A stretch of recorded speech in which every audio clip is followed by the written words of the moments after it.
Hello, I'm Ronnie Eldridge. Welcome to Eldridge & Company. This year's political distraction, Sarah Palin, cited oil production in Alaska, and her figures were always absolutely wrong. Rather than listen to her, we in New York have the luxury of someone who speaks clearly and factually. James Larocca is in the energy business. He was recently appointed a commissioner of the New York State Public Service Commission. But before that, he was chairman of the Long Island Power Authority, and I first knew him a long time ago as the state's commissioner of energy. So you can see it's his topic, and I'm anxious to hear what he has to say. How do you do? Good. How are you, I'm Ronnie? fine. Good to see you. One of Sarah Palin's top 3 things that she has the goal is to make this country energy independent. Do you know anybody who doesn't want to make energy independent? Actually, there are a number of people. Most of them were in the Bush administration because of their very close ties to the Middle East. They made a lot of policy choices that actually continued our dependence, if not grew it. Think about the numbers for a minute. When Ronald Reagan became president, following Nixon, Ford, and Carter, all of whom had the same plan, Project Independence, get us off Middle Eastern oil. Right. And by the time Reagan took office, we were under 20% dependence on foreign oil. Reagan zeroed all of the energy programs in the early 80s, but they were still having their effect, so it continued to drop for a while. Then it began to turn around. By the time his vice president, George Bush Sr., left office, it had gone from roughly 18 or 20% to almost 40% dependence on foreign oil. By the time Bill Clinton left office, it was between 60 and 70% foreign dependence. Bill Clinton had no energy policy to mention. And it has hovered about that 7 out of 10 gallons come from somewhere else ever since. And now we're back into an era where we're addressing the idea of too much dependence. But you're absolutely right. Everybody's for energy independence, but we've actually gone from 1 gallon out of 5 to 7 or 8 gallons out of 5 that come from some of the most unstable, undemocratic, in some cases violent administrations in the world. Nigeria, Saudi Arabia, where they still shoot women or stone women for getting raped. You know, these are the places we've made ourselves dependent on. And you and I have been around now a long time. And if you step back from that and you ask yourself, what is the matter with us? Why do we continue this? I've never been able to come up with a good answer. It's fascinating. But then people who are to be energy independent, they split on how we're going to do it. Sure, right? And this Sarah Palin business, drill, baby, drill, which McCain then echoed, is a nonsense phrase and a nonsense policy. We cannot drill ourselves into success because it's a wasting resource. It's a depleting resource. What we have to do is actually develop alternative ways of providing for ourselves that do not require us constantly going to the earth, constantly despoiling the environment. You go down through the Amazon basin now, the spoils left behind from the work down there. Nigeria isn't even worth examining, but a year or two ago they were proposing to build a 1,000-foot barge in Long Island Sound to take natural gas in a liquefied form from Nigeria to back up supplies in the Northeast. So we keep going in the wrong direction, and this simplistic phrase, drill, baby, drill, assumes we could take care of all of our needs by drilling here and off our coasts, and I think it's utter nonsense. So what should we do? Everything else. Everything else, with the exception of something else that gets under my skin called clean coal. It's an oxymoron and it's an insult to my intelligence that they have now described a technology which hasn't improved in 40 years as clean coal. Coal is becoming a very major problem in the world. The Chinese are building and opening these plants on the average of once a month. They just made a huge contract with Australia. It'll be the largest export out of Australia, big open pit mining in Australia to go up to China. We know better. All of the space age technologies, all of the photovoltaic technologies, all of the green technologies, and I get tired of that because it becomes too fashionable, but these all have real possibilities. The Public Service Commission, where I now sit, has put in place a $2.4 billion program for a renewable portfolio in New York over the next 10 or 12 years. And this is money to be invested in everything else. Like what? Start with solar and photovoltaics. The technology of converting sunlight into an electric impulse is getting better all the time. In fact, the Prius, which everybody knows, the Toyota hybrid car that uses a combination of an internal combustion engine and battery power, now has in the newer models 2 photovoltaic panels in the roof that convert sunlight to charge the battery as well. So particularly when you have air conditioning and in a sunny climate like California. So there's lots and lots of stuff that has been around a very long time. What we have always lacked is the will to do it. If we're going to continue to build enormous power plants, I would think that an easy way, a relatively easy way to do this, is to continue to develop the hydro resources in the far north. We now depend on the Canadian North for a fair amount of electricity in New York, particularly upstate, in relatively environmentally benign ways. These are hydroelectric plants. Other than the initial impact of the disturbance of the water table and the watershed, they are non-polluting after that. And the technology of wires has improved vastly. So we can move ever larger quantities of electric power over wires and cables than was before. In our homes, Jimmy Carter was laughed at, but he was right about the things we could do at home if we chose to do them. Instead, we all now have flat screen TVs in every room, air conditioning everywhere. 2 things have happened over this generation. One is that we have increased our domestic energy consumption in our homes significantly, principally a result of electronics and air conditioning. And 2, we continue to consume 60 or 70% of all the oil we consume in this country on the road. And that is even with the improved technology of gasoline consumption. The cars are ever more fuel efficient than they were as a matter of law. And when the Congress was doing that, the company said, we can't do it, we won't do it, it's impossible. Well, they did it. It was mandated and they did it. They even learned some lessons from the Japanese, who did it better and faster in many respects than the U.S. Now it's turned around a little bit. The Japanese are having their own problems. Is getting rid of coal altogether an objective? It's not a policy of the state or anybody's. But should it be? Think about it this way.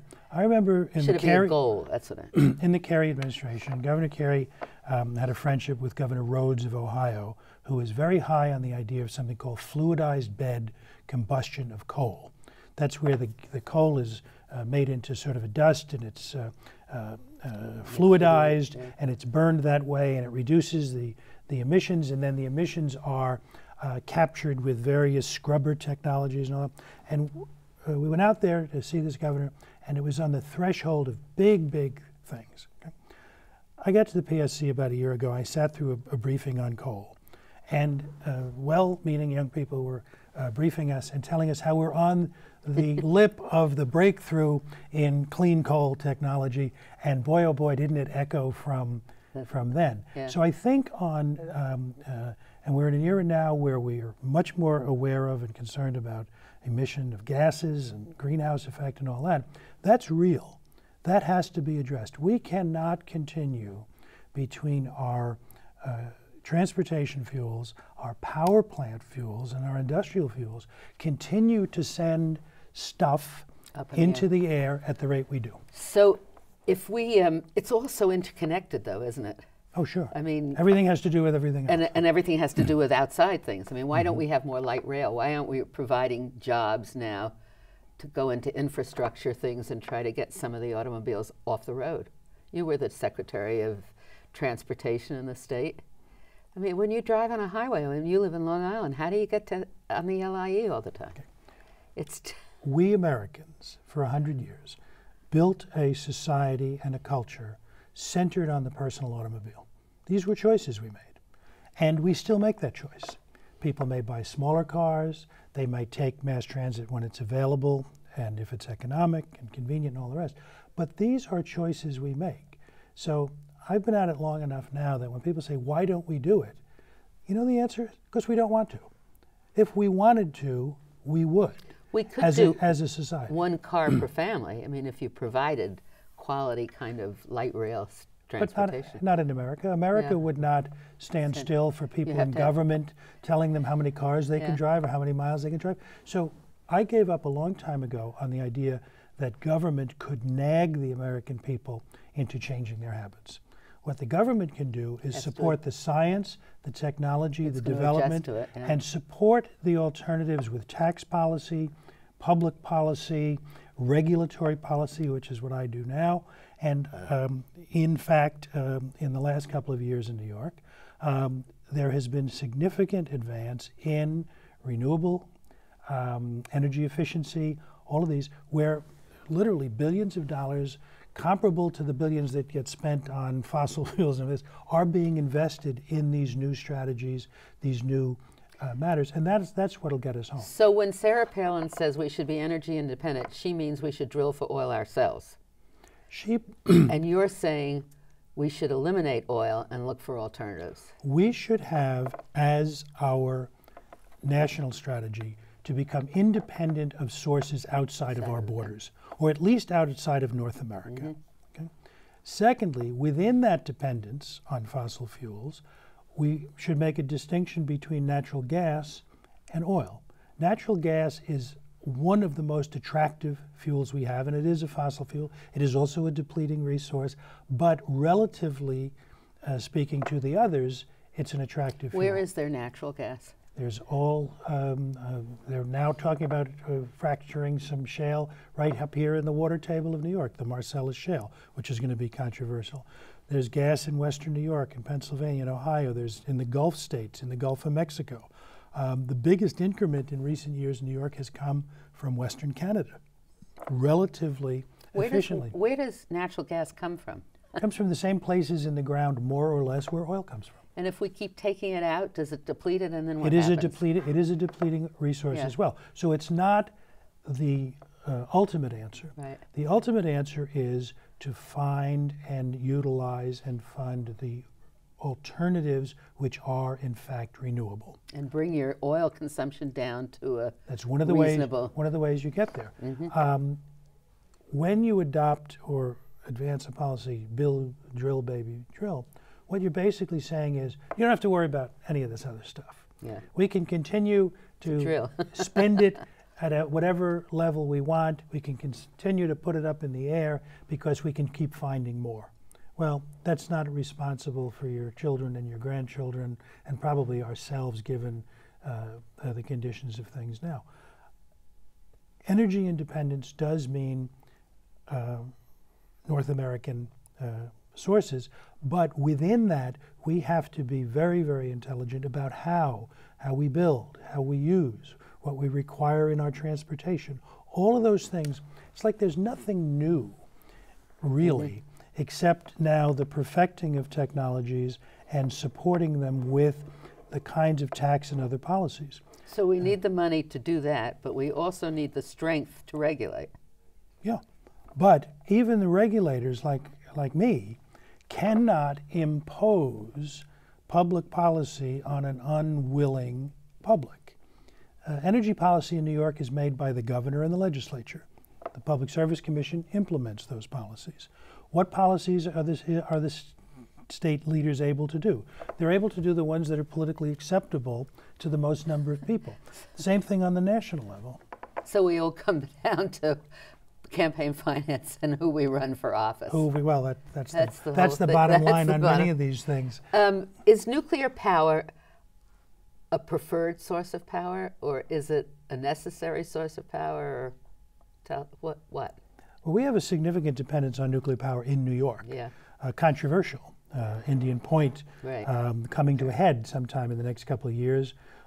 We have a strong candidate perhaps for governor, who has been very active against it as Attorney General.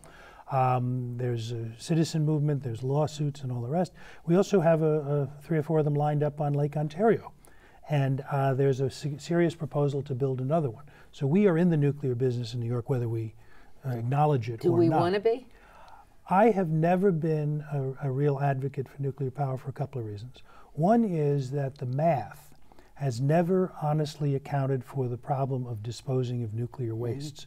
The nuclear waste produced at our power plants will be radioactive in a dangerous way for literally hundreds of thousands of years. We've never resolved that issue, We've never resolved it. The federal government Did for the last 25 years... Did they ever do that in New Mexico? Or weren't they trying to put it in New Mexico?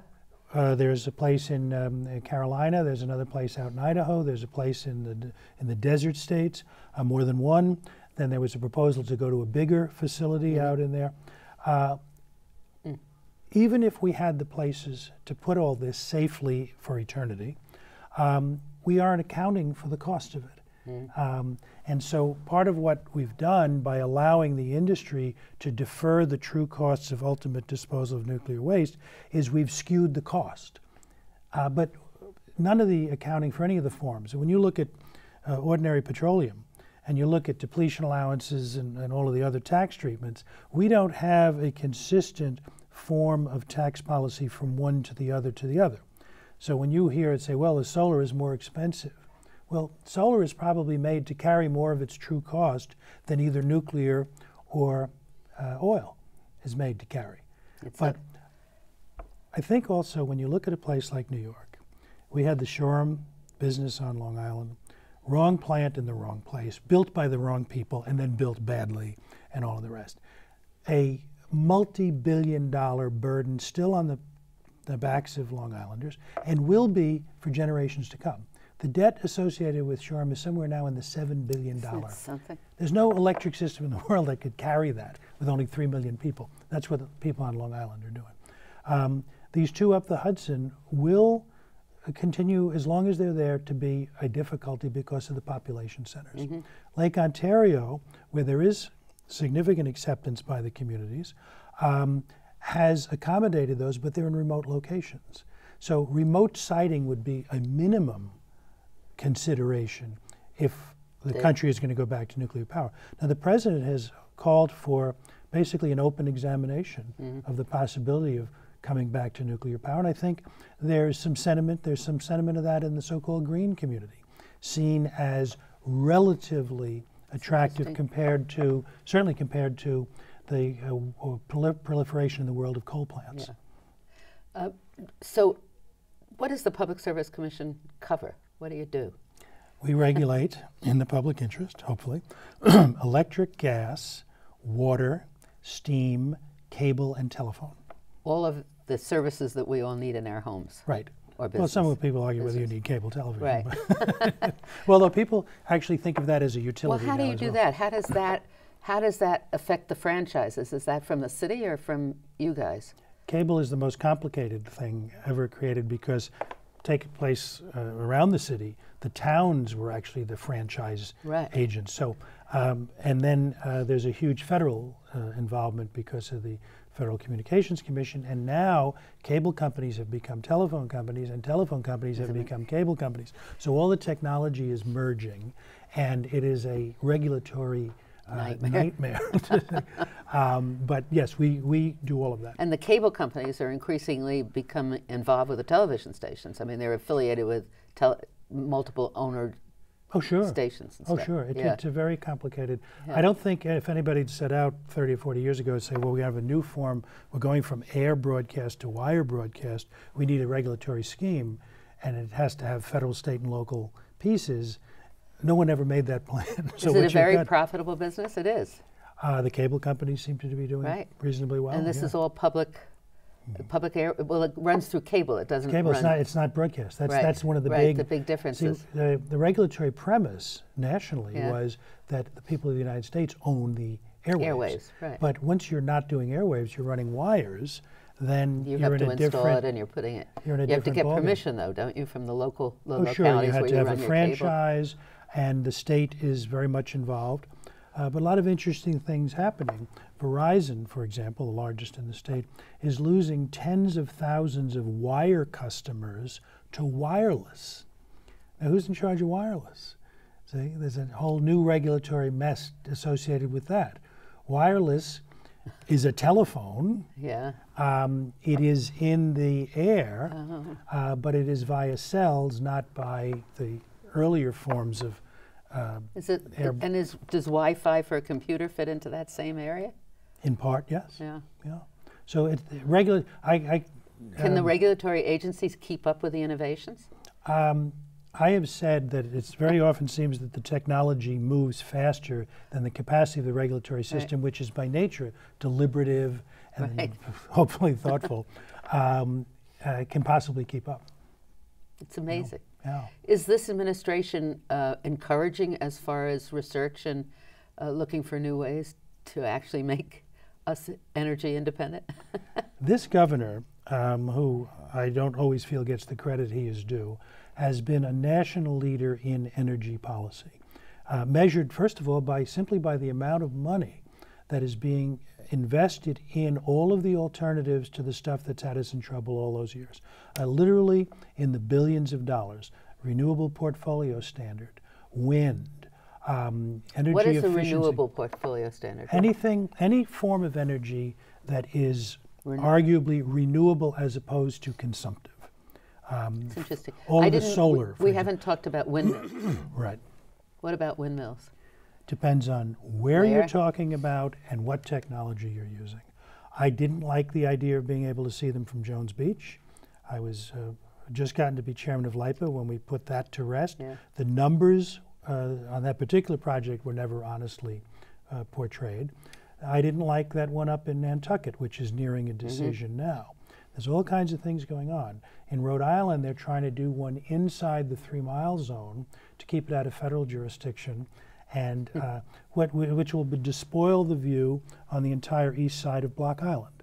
So I think when you're talking about wind, aesthetics, environmental impacts, visual impacts, should be an important part of the environmental analysis. How far does the energy generated from wind go? Can you bring it from Lake Ontario to New York?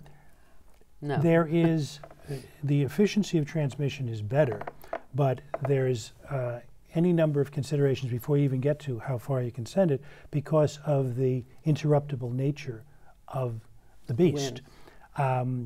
This thing they wanted to build off the south coast of Long Island would be most needed on a summer peaking day when we consume more electricity than any other time of year, and that builds as the day goes on from like 3 in the afternoon till sundown, and that's when it's generally hot and humid and there's not very much wind. So it's like sailing too. You need the wind. You need the wind, but the time you would think you would most want it is the time it would be probably least available. So I'm not opposed to wind, but we should look as critically at that as any other, and that as an industry also looks for significant public policy support and support economically through public investment and tax policy and all the rest. And let's make sure we're not trading one thing for another that's not going to get the job done. So is Albany supported by Washington these days? These days, yes. Not for a long time, though. Right. The hands-off Middle East-based policy of the Bush administration got us nowhere. We went to war twice in the Middle East on that watch. That's right. And anybody who doesn't believe that the first Gulf War was about oil isn't paying attention. It's true. It's incredible. Internationally, are we making any headway? Well, certainly the whole matter of the continuing impact of a fossil fuel dependent world is advancing. These recent conferences dealing with greenhouse gases, climate change. The science is never 100%, but it's pretty damn close that this is serious, this is real, it's measurable, it has to be addressed. And I think, particularly with the new administration, there has been some real leadership on this. I think it was said the president went to the conference and didn't get everything he wanted. Well, welcome to the real world. I still haven't gotten everything I wanted. Yeah. But The important thing is the American president, the American people now are in a position to lead that, and it has to happen internationally. Have you studied at all the energy bills that are in Congress? I try to follow them, sure. And it's the House bill that's been passed already, right? I think. The Senate, I think, is the one that hasn't passed a bill. The Senate doesn't seem to be able to pass the time Anything. of day right now. So the new 60-vote Senate. Yeah. You know. And we had discussed the cap and trade, but it's so complicated that I think it needs a whole program to do it. But when I was trying to learn something about it on the internet, saw that New York State has some kind of a similar alliance in the Northeast. Do you know what I'm talking about? These things have been around, this concept has been around for a long time, where you can buy and sell credits for polluting. And one part of me looks at that and says, wait a minute. So you pay me to not pollute here, but you can pollute there. As long as you both equal out under the... equal out. I think really the examination then is what happens in the net. It's not a good philosophy, is it? But it may be, at least as a transition to a better world. We see it in building here, in building rights and building air rights. Right? Yeah, you trade. Well, them we've away. seen it in derivatives or the mortgages. I mean, it can go very bad, right? I would hate to compare that to anything. Well, but I think that's a great possibility. Right. Where do people go to look about information? Well, in honor of the governor's name that you mentioned, people can go to 1-800-342-3377. This is the New York State Public Service Commission helpline. Particularly with your energy bills, but also they can direct you to all of the various services of all the agencies. 1-800-342-3377. Thank you, Governor Palin, for this very useful suggestion. And they can also look on the website. Absolutely. Yes. New York Public Service Commission website. All right. Well, I think we've come to the end of our program, and so I'm delighted, and I hope that you'll come back again because I was learned so much. Well, we're going to keep the lights on. In a very lights complicated field, I must say. Well, if we keep the lights on, I'll be back. Okay, good. Thank you. Thanks, Ronnie. Good to see you.